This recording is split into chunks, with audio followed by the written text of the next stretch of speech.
अयोध्या कांड का डिस्कशन हम शुरू करेंगे।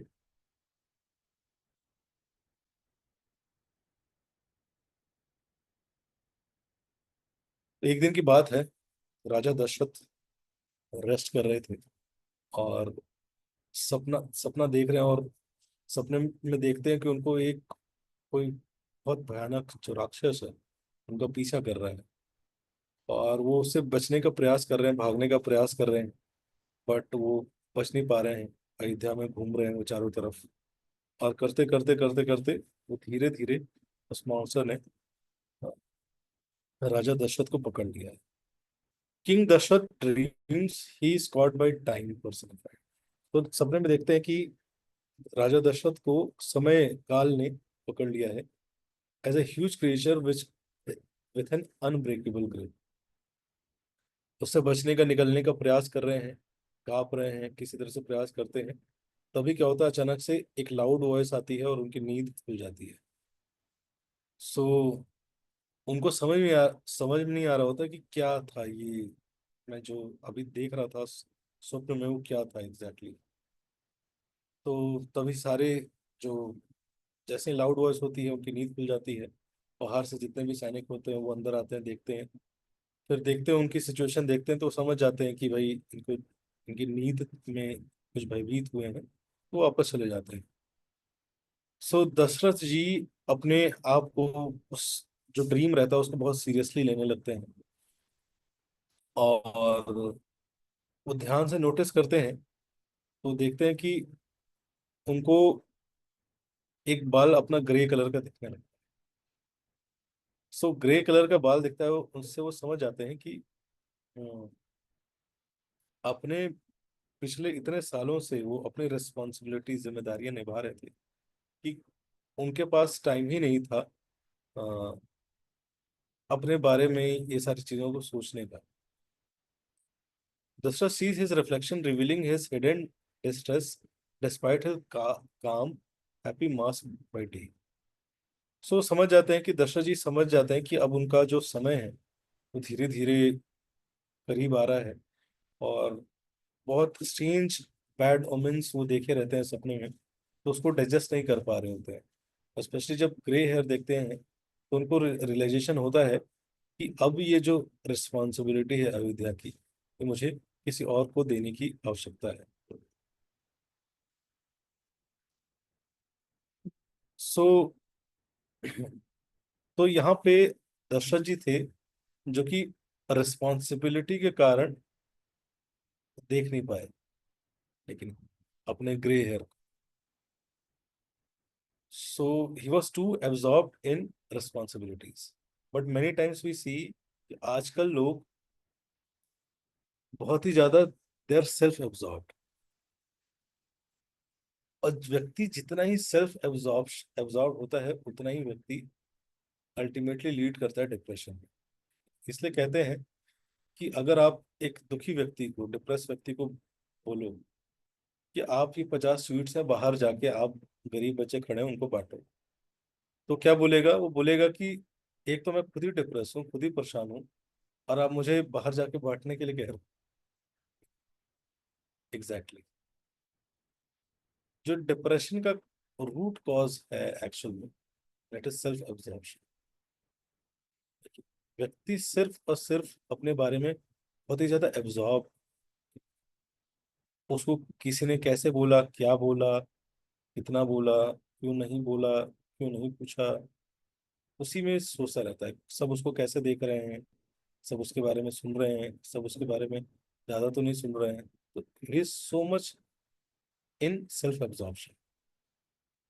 तो इसीलिए we need to transform from self absorption to active facilitation, जहाँ पे हम सिर्फ अपने बारे में ना सोचे, rather देन हम दूसरे लोगों को फैसिलिटेट कर सकें, स्पेशली जिन चीजों में हमें एबिलिटी मिली हुई है उन चीजों में। जैसे आपके पास बोलते चैरिटी का कंसेप्ट क्यों होता था? चैरिटी का कंसेप्ट होता था कि भाई जिसके पास धन है वो बाकी लोगों से शेयर करे, उसके अंदर देने का भाव है। लेकिन जो व्यक्ति रेगुलर चैरिटी करता है उसके अंदर कभी ईर्ष्या नहीं आएगी, कहते हैं ऐसा। लेकिन आप जितने भी स्पिरिचुअल प्रिंसिपल्स प्रैक्टिसेस देखोगे ना, हर चीज एक हमारे नेगेटिव ट्रेड को खत्म करता है। लेकिन सो ह्यूमिलिटी, बो डाउन करना, इससे क्या होगा? अगर हम बो डाउन करते हैं, जो व्यक्ति झुकता है दूसरों के आगे, वो कभी, वो बहुत कम प्राउड होगा। सो कहने का मतलब ये है कि जिस व्यक्ति के पास जो है उसको दूसरे लोगों से शेयर करना चाहिए। तो यहाँ पे लेकिन दशरथ जी थे, वो क्यों नहीं, उनके पास इतनी रिस्पॉन्सिबिलिटी थी पूरी अयोध्या की सबके बारे में, कि वो स्वयं के बारे में ही इतना एब्जॉर्प्शन नहीं कर पाए, अपने बारे में इतना ज्यादा सोच नहीं पाए। सो इसीलिए अ, हमें प्रयास करना चाहिए, धीरे धीरे हम सेल्फ एब्जॉर्प्शन से बाहर निकल के रिस्पॉन्सिबिलिटीज लें। लेकिन अगर हम रिस्पॉन्सिबिलिटीज लेते हैं और रिस्पॉन्सिबिलिटी को उठाते हैं सेल्फ एब्जॉर्प्शन से ऊपर उठ के, तो आप अपनी इनेबिलिटीज भी जान पाएंगे और आप अपनी स्ट्रेंथ्स भी जान पाएंगे। लेकिन अगर हम अपनी रिस्पॉन्सिबिलिटी नहीं लेते हैं, कोई भी रिस्पॉन्सिबिलिटी नहीं लेते हैं, हम सोचते हैं कि हम बहुत कुछ कर लें, उसके बाद कोई जिम्मेदारी उठाएंगे, तो ना ही हम अपनी इनेबिलिटीज को जान पाते हैं, ना ही हम अपने स्ट्रेंथ्स को जान पाते हैं। तो अगर किसी व्यक्ति को अपनी स्ट्रेंथ और वीकनेसेस दोनों पता करनी है, तो he should take some responsibility. इसी को बोलते हैं टेकिंग सम रिस्पॉन्सिबिलिटी। एक तो अपनी लाइफ की होती है, लेकिन अपनी लाइफ के बियॉन्ड अगर हम कुछ रिस्पॉन्सिबिलिटी लेते हैं, उससे एक्चुअल में हम अपने बारे में जानते हैं। इसे बोलते हैं पुशिंग द बाउंड्रीज। सो इस तरह से दशरथ जी को रियलाइज होता है कि भाई, अ, उनको एक सैडनेस आता है कि भाई मैं शायद अब बूढ़ा हो रहा हूँ, लेकिन एक खुशी भी होती है। खुशी ये होती है कि भाई 25 साल से जो मैं सोचा था कि भगवान राम है और जो मेरे सबसे बड़ा बेटा है, जो मेरे रियल वेल्थ है, लेकिन now it is the time कि वो उनको अब मैं राजा बना सकता। सो राजा दशरथ सारे पुत्रों से प्रेम करते थे, लेकिन राजा दशरथ खुद ही बहुत एबल लीडर थे। एबल लीडर मतलब, कहने का मतलब कि राजा अयोध्या अयोध्या में 12 साल तक वर्षा नहीं हुई, लेकिन किसी को पता ही नहीं चला कि 12 साल से वर्षा नहीं हुई। इतना अच्छा वाटर मैनेजमेंट सिस्टम बना रखा था अयोध्या में। कभी भी कहते थे लोग दरवाजा लॉक नहीं करते थे। क्यों? क्योंकि लोग अ, अयोध्या के जो राज्य और मिनिस्टर्स थे, वो लोगों को एक्सटर्नल एनिमी से ही प्रोटेक्शन नहीं देते थे, इंटरनल एनिमी से भी प्रोटेक्शन देते थे। अयोध्या ऐसी सिटी थी जहाँ पे अ, हाथी, जो कि सड़कें गुलाब जल से धोते रहते थे, जहाँ पे चारों तरफ सड़क के किनारे बड़े बड़े म्यूजिशियंस बैठ के म्यूजिक बजा रहे होते थे। सो बहुत ही ब्यूटीफुल सिटी थी, बहुत एफिशिएंट तरीके से राज्य किया था। सो राजा दशरथ को ये था कि उनका समय आ गया है, एक फियर था, लेकिन एक होप भी था कि now it is time for Ram to rule this kingdom. So hope and despair, दोनों चीज राजा के दशरथ की लाइफ में अभी चल रहा है। और उसी प्रकार से हमारी लाइफ में भी आप देखोगे ज्यादातर होप एंड डिस्पेयर चलता रहता है। It is part of life. हम होप एंड डिस्पेयर में किस चीज को चूज करते हैं और अपने डिसीजंस, ये हमारे ऊपर हमेशा निर्भर करता है। हम अपनी लाइफ में होप चूज करते हैं या डिस्पेयर चूज करते हैं। अब हम चूज क्या करेंगे वो डिपेंड करता है हमारे एसोसिएशन से। हमने हम कैसा एसोसिएशन करते हैं, और उस एसोसिएशन से हमने अपना कैरेक्टर कैसा बनाया। तो ये, हम अपनी लाइफ में होप चूज करेंगे या डिस्पेयर चूज करेंगे, किस पर डिपेंड करता है? दो चीजों पे। एक एसोसिएशन, जैसा हम संग करते हैं, और जैसा हमारा कैरेक्टर है अभी तक संग करके हमने जैसा अपने आप को बनाया, उस पे ये दो चीजें निर्भर करती हैं, हम लाइफ में होप चूज करेंगे या डिस्पेयर चूज करेंगे। ज्यादातर लोग आज होपलेस हैं। उसका कारण क्या है? आप में से कोई बताना चाहे?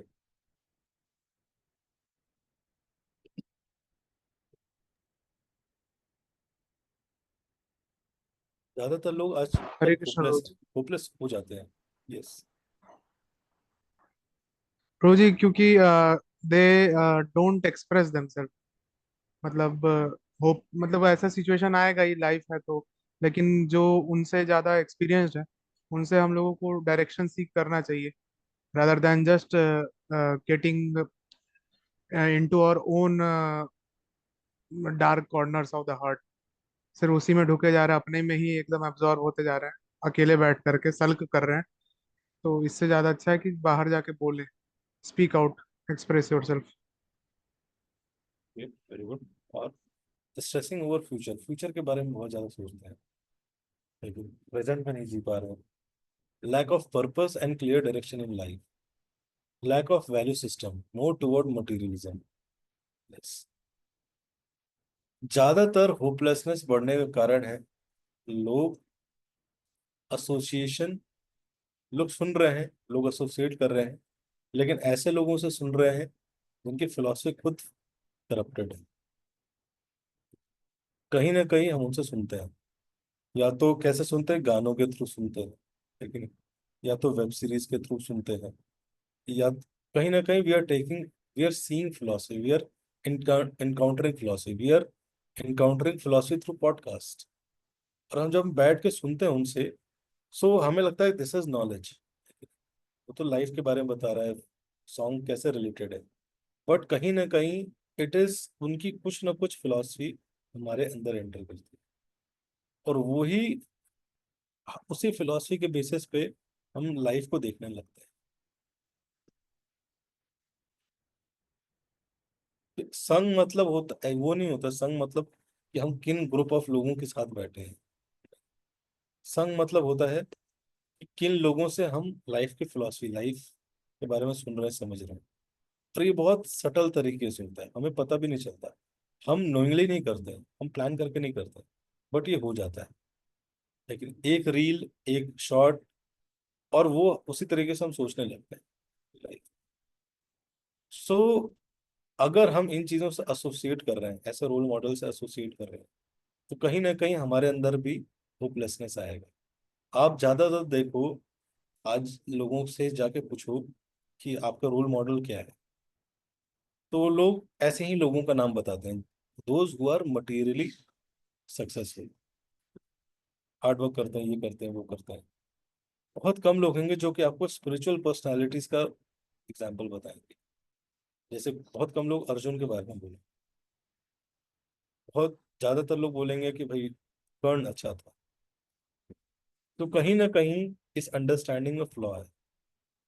एक्सटर्नली तो लोग बहुत कॉन्फिडेंट होते हैं, लेकिन लाइफ में जब टफ सिचुएशन आती है ना, where there is, you have to choose between hope and despair, people choose despair, because वैसा एसोसिएशन है, और वैसा एसोसिएशन करने के कारण वैसा वैसा सोचना हो गया है। तो दशरथ जी के जीवन में भी, जो कि भगवान राम के पिता हैं, उनके जीवन में भी होप भी है और डिस्पेयर भी है। अब हमें सीखने की आवश्यकता क्या है अयोध्या से?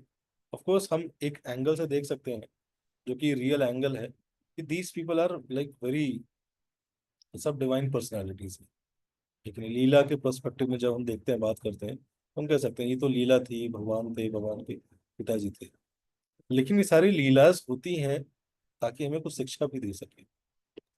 तो जब दशरथ जी के मन में दुविधा चल रही थी, लेकिन he was, conflict was going in his mind between hope and despair. तो अगले दिन सुबह उठते हैं दशरथ जी, एंजाइटी अभी भी है, खत्म नहीं है एंजाइटी। क्यों? क्योंकि अभी तक वो सिर्फ खुद ही सोच रहे हैं, मन ही में सोच रहे हैं, किसी से शेयर नहीं किया है, शेयर आउट नहीं किया है। As a prepares to face his problems head on, तो सोचते हैं कि मैं, मेरी जो भी प्रॉब्लम है, केशव टू है क्या ये?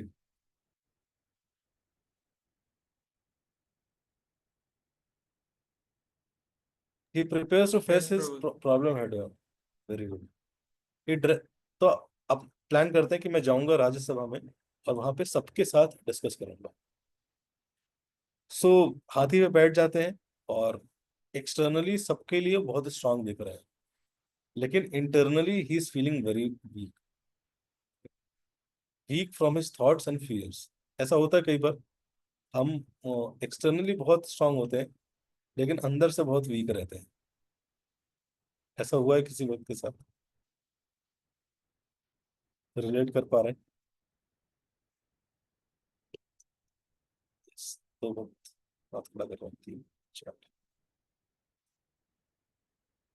एक्सटर्नली हमें दिखता है कि हम बहुत अच्छा चल रहा है लाइफ, लेकिन इंटरनली बहुत कमजोर फील कर रहे होते हैं। Same situation is with Dasharath ji also. Despite his powerful image, Darshat is plagued by weak thoughts and fears, seeking protection from his own mind. और वीकनेस जो थी अ, दशरथ की, वो किससे थी? अपने ही मन के कारण उनके अंदर वीकनेस आ गई थी। सो उस समय दशरथ जी डिसाइड करते हैं कि वो सीधे कोर्ट रूम ना जाके कहाँ जाएंगे, अपने होप सेंटर जाएंगे। जैसे कई सारे सेंटर्स होते हैं आजकल, वैसे ही पहले पहले के राजाओं महाराजाओं के पास अलग अलग सेंटर्स होते थे, अलग अलग हाउसेस होते थे। अगर आप दुखी हो तो आप उस हाउस में जा सकते हो, होप भवन। वैसे ही एक होप भवन था। तो उस समय दशरथ जी डिसाइड करते हैं कि वो सीधे राजमहल में ना जाके कहाँ जाएंगे। वहां पे एक मंदिर था जिसका नाम था रंगनाथ जी का मंदिर। वो डिसाइड करते हैं कि वो वहां पे जाएंगे और वहां पे जाके भगवान से प्रार्थना करते हैं। और जब भगवान से प्रार्थना करते हैं तो जनरली आपने देखा होगा कि प्रार्थना हम एक मुद्रा में करते हैं, नमस्ते। नमस्ते मतलब नमस्ते, या हम लिखते हैं दंडवत प्रणाम, हरे कृष्णा प्रभु जी, पैम हो। आजकल तो नया नया चल गया, पैम हो, डीपी, दंडवत प्रणाम, please accept my humble obeisances, pamho. देखिए ये मतलब होता है। सो ये मुद्राएं, ये वर्ड्स नहीं होते थे पहले, लेकिन नमस्ते मतलब नमः प्लस अस्ते, लेकिन ये बनता है नमस्ते।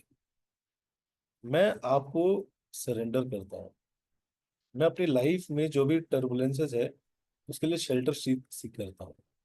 दैट मीन्स नमस्ते। लेकिन अभी ये सब बहुत रैंडम चीजें हो गई, बहुत ऊपर ऊपर से हो गई। नमस्ते अंकल, नमस्ते आंटी, नमस्ते नमस्ते भैया। ऐसा लग रहा है नमस्ते नहीं, नाश्ते नाश्ते बोल रहा है। सो कहने का मतलब ये है, कई बार हम बोलेंगे कि हम भी तो होप सेंटर जाते हैं, हम भी तो मंदिर जाते हैं, बट क्या हम उस एटीट्यूड के साथ जाते हैं? तो दूसरा यहाँ पे फिलोसफिकल करप्शन है, जहाँ पे लोग बोलते हैं कि अरे हम जाते तो हैं बट इतना ये सब नहीं करते। ये सब एक्चुअल में सारी फीलिंग्स तो अंदर होनी चाहिए ना। ठीक है, कहते हैं ना हार्ट में होना चाहिए सब। भगवान के प्रति रेस्पेक्ट हार्ट में होना चाहिए, इतना क्यों प्रणाम क्यों करना, जाके छुपना क्यों, हार्ट में होना चाहिए। लेकिन नमस्ते भी नहीं करते आजकल लोग। बोलते हैं कि मेरा तो रेस्पेक्ट हार्ट में है। नहीं, if you respect you need to show that respect also. Of course भगवान सीख नहीं कर रहे हैं, भगवान ऐसा नहीं कि आप रेस्पेक्ट नहीं करोगे तो भगवान नहीं। लेकिन ये जो मुद्राएं होती थी, इस मुद्राओं का एक विशेष महत्व होता है। विशेष महत्व होता है कि जब भी आप किसी के सामने अगर झुकते हो तो उस व्यक्ति को आप कुछ कन्वे करते हो। तो क्या कन्वे करते हो? जैसे मैंने बताया, नमस्ते का मतलब। तो वैसे ही भगवान के सामने जाके, और हम अपने आप को एक इमोशन में ढालते भी हैं ताकि हम उस एटीट्यूड में आ सकें। तो दोनों चीज है, हम उस एटीट्यूड में आ सकें, इसके लिए ये मुद्राएं हैं। लेकिन ये मुद्राओं के पीछे इमोशंस भी हैं। अभी क्या हो गया, मुद्रा मुद्रा रह गई है, इमोशंस खत्म हो गए। या फिर कई लोग कहते हैं इमोशन इमोशन रखते हैं, मुद्राएं खत्म करते हैं। तो ये दोनों करने की आवश्यकता है। तो जाते हैं भगवान राम रंगनाथ के पास, प्रे करते हैं और पूरा दंडवत प्रणाम करते हैं और वहां पे पूरा प्रेयर करते हैं और ब्लेसिंग सीख करते हैं और उसके बाद जाते हैं कोर्ट रूम में। तो दशरथ जी ये सिखाते हैं कि लाइफ में जब भी इंपॉर्टेंट डिसीजंस हमें लाइफ में लेने हो, हमें भगवान के पास रीच आउट करना चाहिए, भगवान के पास ब्लेसिंग्स लेना चाहिए। It is very important. Yes, हर समय इंपॉर्टेंट है। आपके लाइफ में दो सिचुएशन आए, आप फंसे हो डिसीजन में, what you should do, go to temple, tell the duties, ask for strength, ask for direction. लेकिन this is what we should really do. Life में अपॉर्चुनिटी आई, go to the duty. Life में आपको कोई success मिला, go to the temple, go to the duty. Life में कोई challenge आया, go to the temple, go to the duty. हर समय जाना चाहिए। आपका प्रमोशन हुआ, आपका प्लेसमेंट हो गया, yes, go to the temple, go to the duty. लेकिन आपको बहुत बड़ा प्रोजेक्ट मिल गया, go to the temple, go to the duty. उस समय क्यों जाए भाई, सब कुछ जब अच्छा हो गया। भगवान से जानना चाहिए कि भाई ये प्रोजेक्ट मिल तो गया है, but this is not success, getting success is not success. लेकिन अब वो प्रोजेक्ट करना भी तो पड़ेगा आगे। कई बार लोग सोचते हैं कि फंडिंग मिलना ही सक्सेस है। हम स्टार्टअप कर रहे हैं, फंडिंग मिल गई सक्सेस है, नहीं। फंडिंग मिल गई, उसके बाद काम भी तो करना पड़ेगा ना। तो इसीलिए we need that empowerment throughout life. लेकिन स्टेप बाय स्टेप करते रहने के लिए, चलते रहने के लिए वी नीड एम्पावरमेंट। इसलिए हर स्टेप पे क्या करने की आवश्यकता है, भगवान के पास जाके ग्रेस को सीख करने की आवश्यकता है।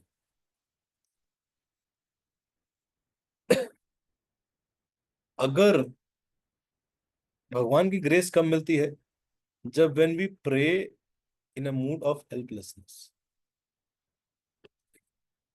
जब हम भगवान के पास अप्रोच करते हैं कि हमारे पास और कोई नहीं है, सिर्फ और सिर्फ आप ही है भगवान, लेकिन तब भगवान की ग्रेस हम अट्रैक्ट कर सकते हैं। अगर we are not helpless, just it is part of ritual, then we don't attract that grace. So राजा दशरथ भगवान से ब्लेसिंग लेके अब उनके अंदर कॉन्फिडेंस आ जाता है। अभी तक ही वॉज टोटली लो, बहुत ही लो फेज में थे। लेकिन जैसे भगवान के पास गए, भगवान से ग्रेस सीख किया, देन ही बिकम्स कॉन्फिडेंट। उसके बाद जाते हैं और कोर्ट रूम में जाते हैं, और कोर्ट रूम में उन्होंने स्पेशल सारे अपने स्पेशल स्पेशल लोगों को बुलाया हुआ है। सो एकदम अचानक से मीटिंग रखी और सारे स्पेशल लोगों को बुलाया था। क्यों? क्योंकि बहुत कुछ इंपॉर्टेंट वो डिस्कस करना चाह रहे थे। तो अपने जो चीफ मिनिस्टर्स थे, प्रिंसेस, स्पिरिचुअल गुरु जो थे उनके, वशिष्ठ और वामदेव, और जो भी क्लोज लोग थे, सबको बुलाया था। बस दो लोगों को नहीं बुलाया था। कैकेयी के जो ब्रदर थे, युद्धजीत, और जो सीता जी के फादर थे, जनक। इनको क्यों नहीं बुलाया था? क्योंकि वो जानते थे कि अगर ये लोग को बुलाऊंगा और ये लोग जब आएंगे, तब तक कई दिन निकल जाएंगे। वो डिले नहीं करना चाहते थे, इसलिए उन्होंने तुरंत बाकी लोगों को, उन दोनों को छोड़ के बाकी जितने भी लोग क्लोज अवेलेबल थे, सबको बुला के तुरंत ये मीटिंग रखी। क्योंकि वो कुछ तुरंत सबके साथ डिस्कस करना चाहते थे। वो चाहते थे कि इसका फैसला सब लोग के साथ मिलकर तुरंत हो। Dasharath approach his throne like an elephant king despite feeling emotionally worn. सो जाते हैं, अपने थ्रोन पे बैठते हैं, सारे लोग आके बैठे हुए होते हैं, और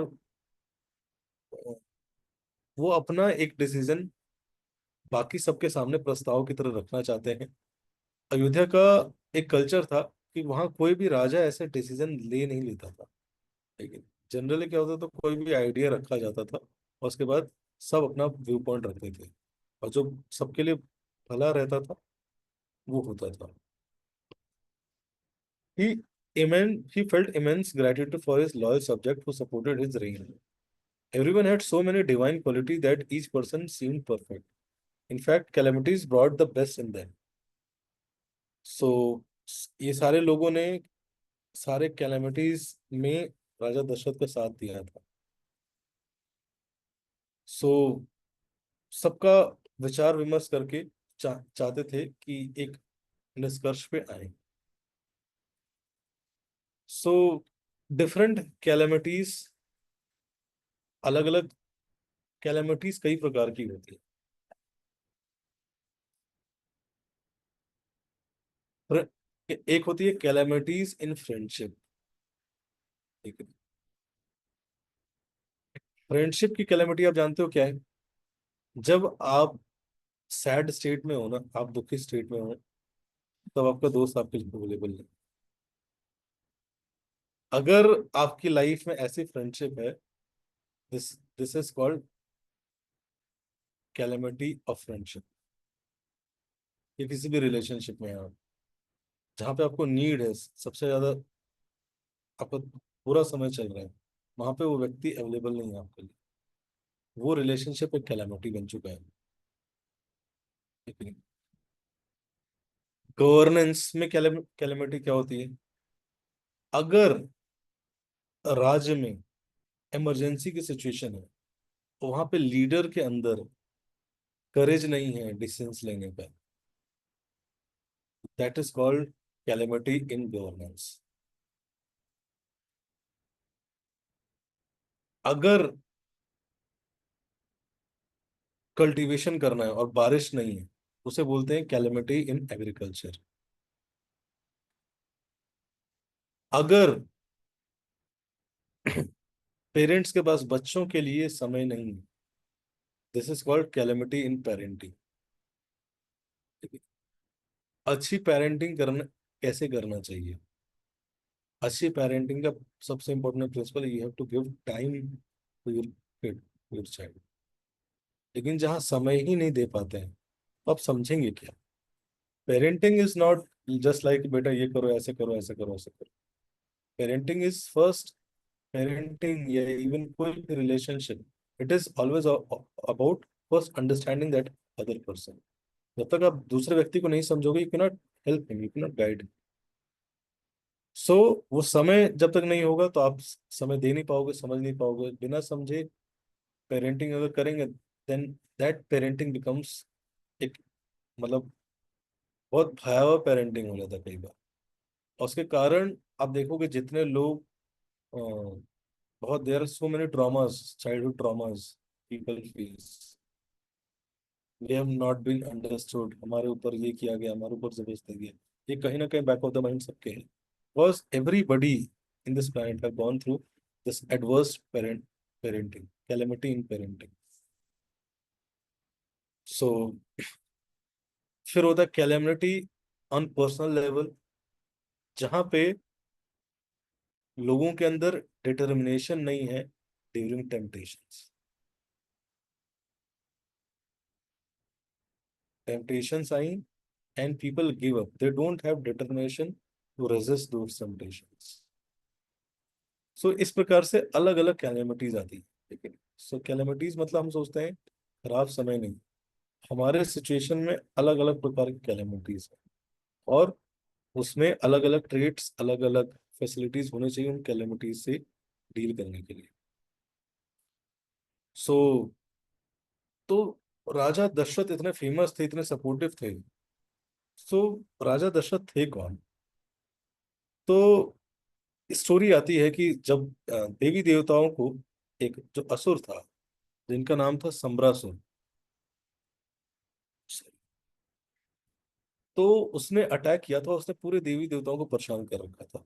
बड़े बड़े डेमी गॉड्स कोई भी उसको हरा नहीं पा रहे थे। क्यों? क्योंकि उसके पास बहुत ही स्ट्रांग इल्यूजरी पावर थी। कोई एक एक डायरेक्शन में युद्ध करने जाता, वो अचानक से इस डायरेक्शन में युद्ध करते करते पीछे से अटैक कर देता।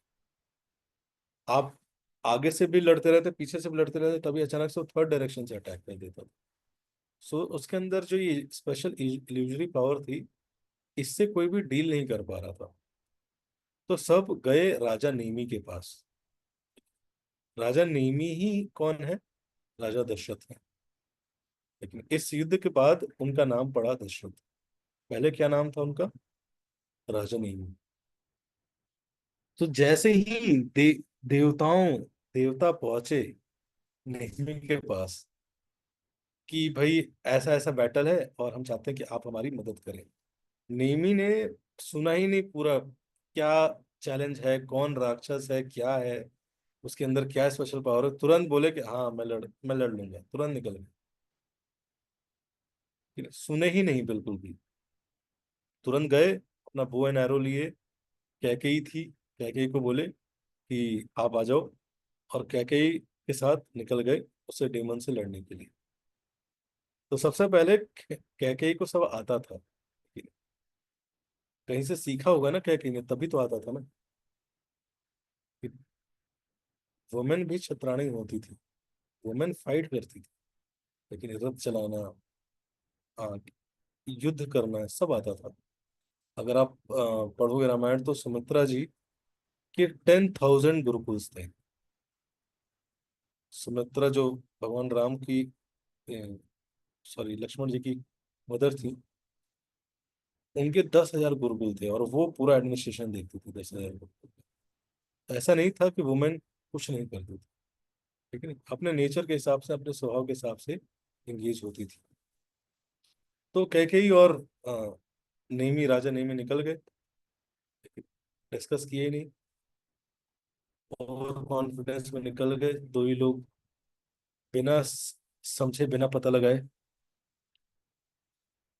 तो कैसे पता चलता है कि कब हम ओवर कॉन्फिडेंस में हैं और कब हम सेल्फ कॉन्फिडेंस में? वो फाइन लाइन क्या है कि हम ओवर कॉन्फिडेंस में हैं या हम बहुत ही ज्यादा सेल्फ कॉन्फिडेंस में हैं? सिंपल है। आपका रिएक्शन कैसा है अगर आपको गुड एडवाइस दिया जाता है तो? जो सेल्फ कॉन्फिडेंस व्यक्ति होता है, अगर उसके लाइफ में कोई गुड एडवाइस आएगा तो उसको एब्जॉर्ब करेगा। जैसे एक स्पॉन्ज होता है ना, वो एब्जॉर्ब कर लेता है। और जो ओवर कॉन्फिडेंट व्यक्ति होता है, जब गुड एडवाइस होगा तो एक्स्ट्रा वाटर, जैसे एक जग से एक्स्ट्रा वाटर अगर डालो तो क्या होता है, सब रिजेक्ट कर देता है, नीचे गिरा देता है। लेकिन उसको जरूरत नहीं है, उसको लगता है कि यार मुझे मत बताओ, मुझे सब पता है। ये सिम्टम होता है ओवर कॉन्फिडेंट व्यक्ति का।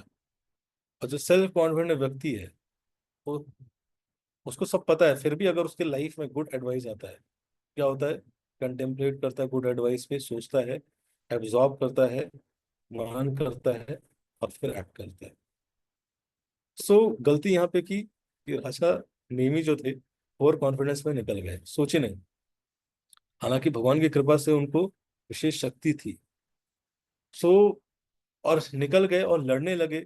जब लड़ने लगे तो शंबरासुर, वो एक तरफ से युद्ध करते, अचानक से शंबरासुर ने पीछे से अटैक कर दिया, पीछे से युद्ध करने लगे, लेफ्ट से अटैक कर दिया। अब इतना वो था नहीं कि हर जगह, वो समझ नहीं पाए थे कि हर जगह से अटैक करेगा।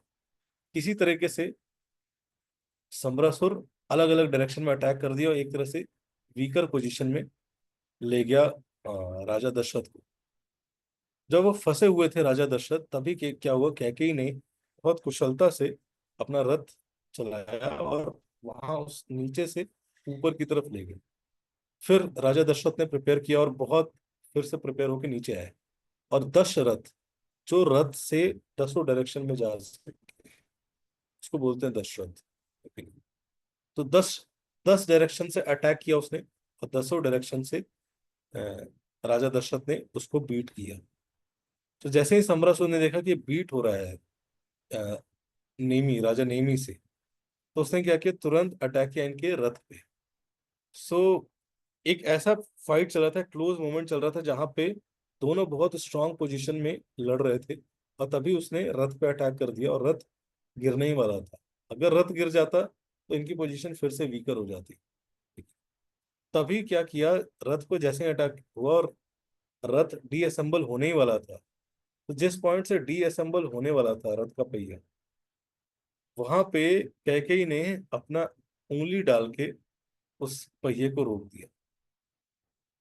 सो जब राजा दशरथ देख रहे थे ये, उन्होंने पूरा सिचुएशन देखा, तो जब देख रहे थे कि कैकेयी कितनी कितनी बहादुर स्त्री है, कि इस महान युद्ध में उसने अपना सेल्फ सेक्रीफाइस करने को तैयार है, अपनी उंगली से रथ का पहिया रोक रखा है, पकड़ रखा है। सो उनके अंदर इतनी कृतज्ञता थी। और कैकेयी जो थी, कैकेयी के अंदर क्या था, एक सेवा का भाव था, ठीक है, सेल्फलेस सेवा का भाव। और कैके के अंदर सेल्फलेस सेवा का भाव, और दशरथ जी के अंदर एक्नॉलेजमेंट, उनकी सेवाओं का। तो इतनी कृतज्ञता थी, ही वॉज सो ग्रेटफुल, उन्होंने कैके को बोला। तो सबसे पहले तो सम्रासुर को हराया, और फिर उन्होंने बोला कि आप जो मांगना चाहते हो आप मेरे से मांग सकते हो। तो वही आप सब जानते हैं, उन्होंने बोला कि अभी नहीं, समय आने पे लेंगे। तो यहाँ से वो शुरुआत होती है उस दो बूंद की स्पाइड में। सो रियल संबंध बनते कैसे हैं? रियल संबंध, यहाँ पे रिलेशनशिप प्रिंसिपल सीखते हैं, जहाँ पे जेन्युइन सर्विस की जाए और एक्टिव एक्नॉलेजमेंट हो। कोई सेवा करे और दूसरा जिसकी सेवा की जा रही है वो व्यक्ति एक्नॉलेज भी करे। जब ये दोनों चीज म्यूचुअली होती है, देन रिलेशनशिप्स थ्राइव, बनते हैं। नहीं तो रिलेशनशिप्स, रिलेशनशिप को टिक पाना बड़ा मुश्किल होता है जहाँ पे एक्नॉलेजमेंट नहीं होता है सर्विस का, लेकिन जहाँ पे एक्सप्रेशन नहीं होता है कृतज्ञता का। सो कैकेयी ने असिस्टेंट प्रोवाइड किया और नेमी ने अप्रिशिएशन। सो दशरथ डिस्कस कर रहे थे और अचानक से पास्ट में चले गए, पास्ट में सोचने लगे। तभी वो आते हैं। तो दशरथ जी फिर अपना पूरा हार्ट पुट करके सबके सामने बोलते हैं कि मैं चाहता हूँ कि जो अब मैं सॉरी राम को इस राज्य का राजा बनाना चाहता हूँ। सो राजा दशरथ को डाउट है स्टार्टिंग में कि शायद सब लोग एक्सेप्ट करेंगे नहीं करेंगे, लेकिन शायद सब लोग ये ना कहें कि किसी नए व्यक्ति को बना दिए, इस तरह से बनाया। तो राजा दशरथ डाउट कर रहे होते हैं और बोलते हैं कि मैं चाहता हूँ थोड़ा सा इस सारी चीजों से ऊपर उठ के अपने पे वर्क करना चाहता हूँ। मैंने इतने साल राज किया, राज्य को दिया, अब मैं कुछ साल अपने आप को देना चाहता हूँ। सो ब्रह्मचारी, गृहस्थ, फिर वानप्रस्थ। लेकिन वानप्रस्थ आश्रम होता था जहाँ पे व्यक्ति अपने ऊपर फोकस करना फिर से स्टार्ट करता है। तो राजा दशरथ बोलते हैं कि महाराज, आप सब मुझे बोलते हैं, बट महाराज मतलब, महाराज वो व्यक्ति होता है जिसने अपने 6 इनर डेमन्स पे विजय प्राप्त कर ली। तो मुझे ऐसा लगता है कि मुझे इन 6 इनर डेमन्स पे विजय प्राप्त करनी है। वो है lust, rage, ego, greed, illusion, envy. तो मैं इस पे कार्य करना चाहता हूँ और मैं चाहता हूँ कि भगवान राम, सॉरी राम, इस राज्य को देखें। तो उनको डाउट पैदा है, लोग एक्सेप्ट करेंगे नहीं करेंगे। लेकिन जैसे ही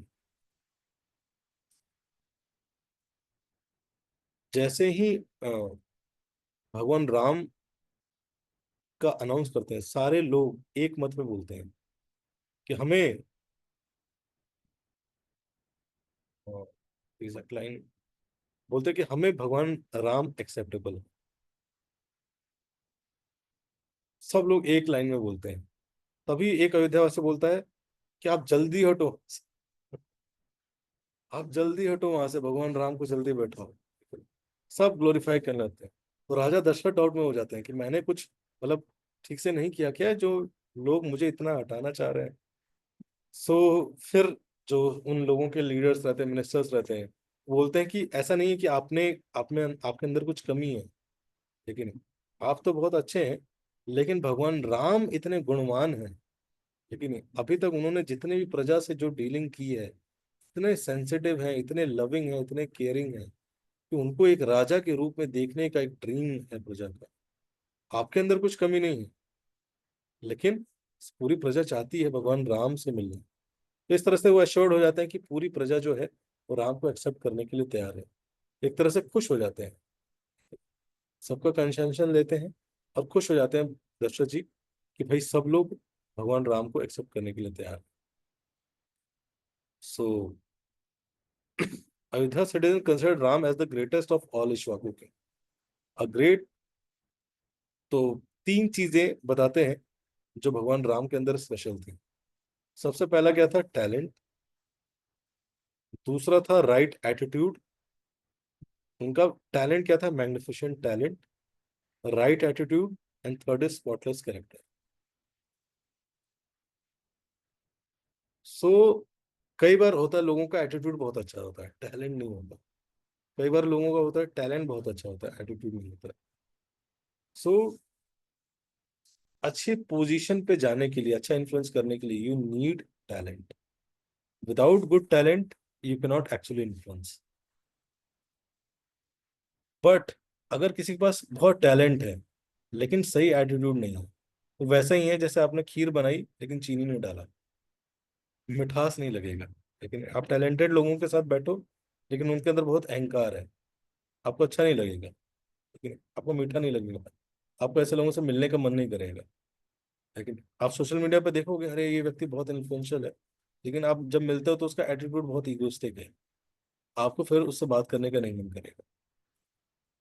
तो धीरे धीरे लोग जिनके अंदर टैलेंट होता है बहुत ज्यादा लेकिन एटीट्यूड की कमी होती है, धीरे धीरे उनके व्यवहार से, उनकी डीलिंग से धीरे धीरे उनका टैलेंट का प्रभाव भी कम होने लगता है। तो टैलेंट के प्रभाव को बनाए रखने के लिए you need right attitude. But talent और राइट एटीट्यूड को बचाए रखने के लिए यू नीड कैरेक्टर। ठीक है, फिर से बोलता हूँ, टैलेंट को बनाए रखने के लिए you need right attitude, but talent और राइट एटीट्यूड को बचाए रखने के लिए यू नीड स्ट्रॉन्ग कैरेक्टर।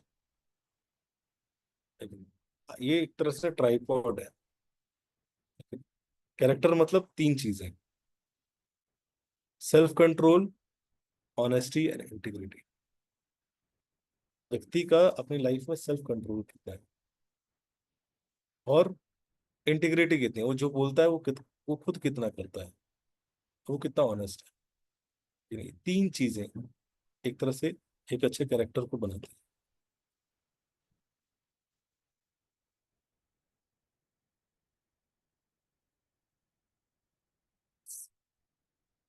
तो इस तरह से सब भगवान राम को जेन्युइनली ग्लोरीफाई करते हैं। हार्टफुल अप्रिसिएशन, लेकिन सो अप्रिसिएशन दो रूप में आती है, एक परवर्टेड रूप में, एक ओरिजिनल जेन्युइन रूप में। परवर्टेड रूप में आती है, उसको बोलते हैं एम्प्टी फ्लैटरिंग। लेकिन फ्लैटरिंग मतलब क्या होता है, आपके कान को बहुत अच्छा लगेगा और आपके ईगो को बूस्ट करता है। ये फ्लैटरी का सिम्टम होता है। तो जो व्यक्ति ईगो में होता है ना, जनरली इससे फिसल जाता है। लेकिन जो अप्रिसिएशन होता है, फ्लैटरी में व्यक्ति का ज्यादा से ज्यादा क्या है, एक स्वीट वर्ड बोलना है, स्वीट लाइन। और जो लोग बहुत डेप्थ नहीं रखते हैं वो जनरली फिसल जाते हैं इन फ्लैटरिंग से। किसी ने ड्रेस पे कमेंट कर दिया, किसी ने चेहरे पे कमेंट कर दिया, किसी ने बोल दिया बहुत अच्छे लगते हो, बहुत अच्छी लगती हो। क्या होता है, उसी में व्यक्ति बह जाता है। सुपरफिशियल, ऊपर ऊपर की चीजों में, एम्प्टी फ्लैटरिंग में व्यक्ति बह जाता है। जो अप्रिसिएशन होता है वो क्या करता है, एक्चुअल में व्यक्ति के हार्ट को टच करता है। लेकिन आपको फ्लैटरिंग करने के लिए आपको क्या चलाने की आवश्यकता है, जस्ट जीभ चलाने की आवश्यकता है। आपको अप्रिशिएट करने के लिए आपको कई सारी चीज चलाने की आवश्यकता है। You need eyes to observe. आपकी आंखों को आपको लगाना पड़ेगा ध्यान से देखने के लिए किसी व्यक्ति के अंदर गुण क्या है। लेकिन ईयर्स टू लिसन, उसको ध्यान से सुनना पड़ेगा। Intelligence to analyse, then tongue to speak and heart to feel. इतने सारे ऑर्गन्स को लगा के जब बोला जाता है किसी की quality, then that is appreciation. लेकिन जस्ट ऊपर ऊपर ऊपर से बोल दिया, दैट इज फ्लैटरी। लेकिन तो जो फ्लैटरी होता है वो क्या करता है, इट इंटॉक्सिकेट्स एंड वीकेंस। मद की तरह होता है फ्लैटरी। 2 दिन नहीं मिलेगा ना तो बुरा लगेगा, आज किसी ने तारीफ नहीं किया, लेकिन आज तो मैं नया बैग लेके गया था, आज किसी ने नहीं देखा क्या, फिर सब बेचारा बैग उठा के ऐसे सब देखेगा। लेकिन उस बैग के साथ फोटो खींच के सोशल मीडिया पर डालेगा। लेकिन तो कहीं ना कहीं ये सब क्या है, फ्लैटरिंग हम ढूंढ रहे हैं, लोग फ्लैटरिंग करते हैं। सो जब नहीं मिलता है तो एक हॉलोनेस सा क्रिएट करता है, जब मिल जाता है तो इट इंटॉक्सिकेट्स अस।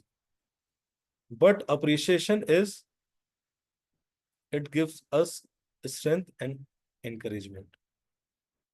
लेकिन एक जेन्युइन किसी ने अप्रिशिएट किया ना, वो हमारे अंदर एक उत्साह लेके आता है, एक इंकरेजमेंट, एक स्ट्रेंथ देता है। सो इस तरह से डिसाइड हो जाता है भगवान राम ही अयोध्या के राजा बनेंगे। अब अ, भगवान राम अपने जो राजा दशरथ है, सुमंत्र को बोलते हैं कि आप जाइए, अब भगवान राम को बुला के लाइए। अब भगवान राम अब चलते हुए आते हैं, और भगवान राम, सीता और लक्ष्मण आ रहे हैं, और सारे अयोध्यावासी को पता चल चुका है, सब उनको घेर के खड़े हैं। जैसे वो रथ पे चलते आ रहे हैं, सब उनके साथ साथ आ रहे हैं। और इस तरह से राजा भगवान राम आते हैं। अब राजा दशरथ अपना बताते हैं कि आपको मैं एज ए राजा बनाना चाहता हूँ, और मैं मैं अपने मन पे बिलीव नहीं कर सकता, ट्रस्ट नहीं कर सकता, मेरा मन बहुत ही ज्यादा परेशान है। तो वो राजा मैं आपको अभी ही बनाना चाहता हूँ। और फिर बताते हैं अपने स्वप्न के बारे में राजा दशरथ। मैं इतना जल्दी, इतना इमीडिएटली क्यों कर रहा हूँ? बिकॉज सबसे पहले राजा आप बनोगे, उसके लिए आपको क्या करना पड़ेगा? He advise Ram to manage desires and anger using satisfaction and patience as protective qualities. अपने डिजायर्स को मैनेज करना है, तो you need to practice satisfaction. संतोष रहना सबसे पहले, जो भी चीजें आपकी लाइफ में है, उसमें संतोष रहना। लेकिन then you can manage your desires. And अपने एंगर को अगर आपको मैनेज करना है, तो यू नीड पेशेंस, धैर्य। जिसके अंदर धैर्य नहीं है, वो क्रोध को मैनेज नहीं कर सकता। तो इस तरह से भगवान बताते, ये राजा दशरथ बताते हैं प्रभु श्री राम को कि कैसे आप राज्य करना, और इस तरह से गाइड कर रहे होते हैं। लेकिन फिर बताते हैं राजा दशरथ कि कैसे एक्चुअल में उनका जो स्वप्न है, वो कैसे उनको एक बुरी इंडिकेशन दे रहा है, बैड ओमेन दे रहा है। बोलते हैं कि मैंने जो भी स्वप्न देखा है, उसके हिसाब से I am soon to die, मैं जल्दी मर जाऊंगा। सो इसीलिए I want to give this responsibility to you. मतलब आई एम नॉट श्योर, लेकिन ये जो जो भी स्वप्न मैं देख रहा हूँ, it is not very good. So I want to dedicate the responsibility जल्दी जल्दी आपको, ताकि उस चीज में लेट ना हो। तो यहाँ पे आज का हम ये स्टोरी स्टॉप करेंगे, और आगे हम नेक्स्ट सेशन में डिस्कस करेंगे। सो आगे हम देखेंगे कैसे अब कोरोनेशन सेरेमनी होगी, और कैसे कोरोनेशन में फिर होगी, और साइड बाय साइड हम रावण की लाइफ में अभी क्या चल रहा है वो भी देखेंगे, रावण अभी क्या कर रहा है पैरेलल यूनिवर्स में, इसी स्टोरी में। So thank you so much. किसी को प्रश्न है हाथ से तो आप पूछ सकते हैं। हरे कृष्णा हरे कृष्णा, कृष्णा कृष्णा हरे हरे, हरे राम राम राम हरे। थोड़ा सा डिले हुआ आज, उसके लिए क्षमा चाहता हूँ। हरे कृष्णा।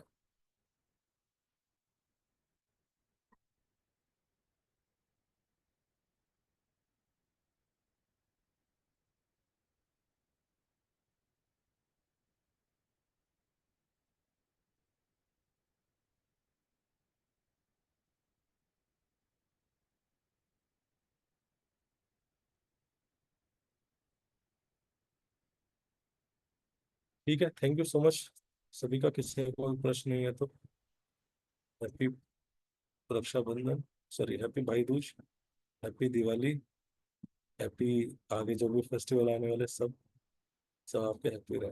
हरे कृष्णा।